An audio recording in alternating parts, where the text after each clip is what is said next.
Bonjour les élèves, tout va bien, j'espère que vous allez bien. Alors aujourd'hui, on va entamer quelques exercices de quelques examens locaux pour le troisième année collège. Ici, on va entamer ce premier exercice et dans les autres vidéos, on va voir les autres, Inch'Allah. Ok? Alors pour le premier exercice ici, c'est sur 8 points. Il nous demande ici comme première question. Répondre par vrai ou faux aux affirmations suivantes en indiquant une croix par ce symbole-là, croix, dans la bonne réponse. Alors, pour la première, les matériaux interviennent dans la composition des objets. Et c'est vrai. D'accord? Alors, ceci, c'est tout à fait vrai.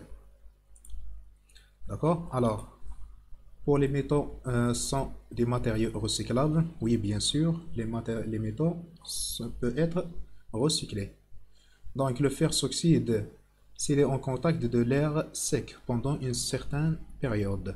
Alors, comme on a déjà vu dans le cours, on a vu que le fer peut s'oxyder s'il est en contact avec de l'air humide, c'est-à-dire l'air avec de l'eau, mais pas dans l'air sec ou bien de l'eau seule.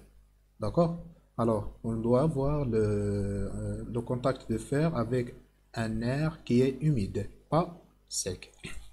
Donc, pour cette troisième phrase, elle est fausse. Alors, le polyéthylène PE est essentiellement constitué d'atomes de carbone et d'hydrogène. Et celle-ci, c'est vrai. D'accord? Parce qu'on a déjà fait la combustion de quelques plastiques parmi le polyéthylène. On a vu le résultat, c'est le carbone. Et bien sûr, c'est une matière carbonique, alors elle nous donne de carbone et de l'eau. Donc, les constitutions essentielles de polyéthylène, c'est le carbone et l'hydrogène. Donc, celle-ci est vraie. Passons à la deuxième question, cochée par une croix la bonne réponse. Alors, l'équation de l'oxydation de fer, on va choisir parmi ces quatre-là. Alors, on va voir la première. On a ici deux atomes de fer, ici deux atomes de fer, ici deux atomes d'oxygène, ici on a 3, donc ceci est fausse. Alors 4 fer, on a ici 4 fer, 2 oxygène, ici on a 6, 3 avec 2 c'est 6, donc ceci est fausse aussi. Pour 2 Fe, on a ici 2 Fe, ici on a 6 oxygène, alors ici on a 3, donc ceci n'est pas juste aussi. Ici on a 4 Fe, ici on a 6 Fe. Donc l'équation ici aussi n'est pas équilibrée. Donc aucune de ces équations représente l'oxydation de fer. D'accord? Alors on ne doit pas cocher aucune de ces équations parce qu'elles sont tous fausses.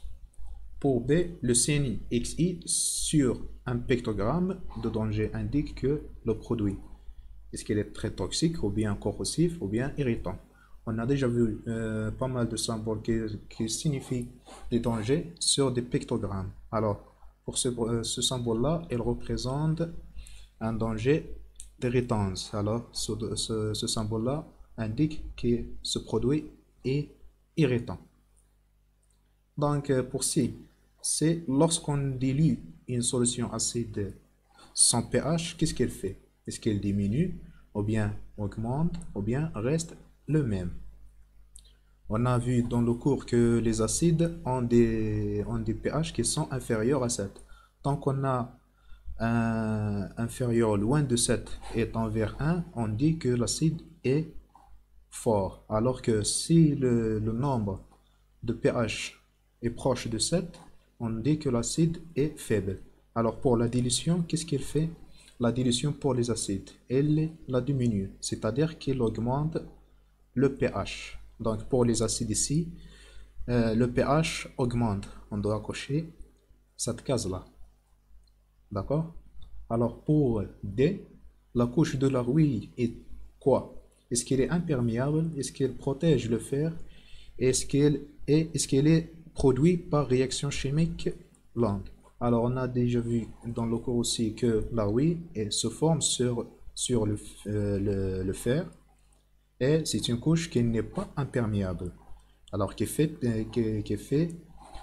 permet de l'air de pénétrer dedans. Donc, ce n'est pas une couche qui est imperméable. Est-ce qu'elle protège le fer? Bien sûr que non. Parce qu'elle laisse de l'air entre dans le fer et la rouille se forme de plus en plus. Donc, c'est un produit qui, par réaction chimique lente. On a déjà vu dans la première question ici que le fer réagit avec, ou bien s'oxyde avec de l'air humide.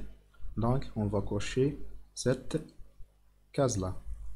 Alors, on va continuer dans la prochaine vidéo, Inch'Allah, pour les autres exercices.